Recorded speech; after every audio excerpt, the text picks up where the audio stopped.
Un kanji par jour en 60 secondes, allez, c'est parti. Aujourd'hui, nous allons voir le kanji de l'alcool. Bon, même pas besoin de vous le dire, je suis sûr que vous connaissez déjà la lecture, hein.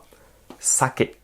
Entre parenthèses, j'ai mis une autre lecture qui est saka, qui est beaucoup plus rare, on va le voir dans des mots de vocabulaire. Mais quand on veut juste parler d'alcool, on va dire sake, ça suffira. Lecture sino-japonaise.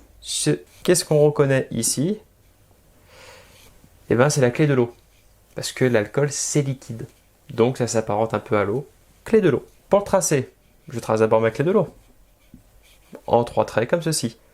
Ensuite, je m'attaque à la partie droite. Attention, je ne ferme pas le carré. Je trace d'abord les 2 jambes et ensuite, je ferme le carré. Très important. On va pouvoir retrouver ce kanji dans des mots de vocabulaire comme forcément sake ou osake, donc le o honorifique juste devant, pour parler de l'alcool en général. Si je veux préciser vraiment de l'alcool japonais, je vais dire nihonsu, nihon Japon, plus ce alcool, alcool japonais, nihonsu.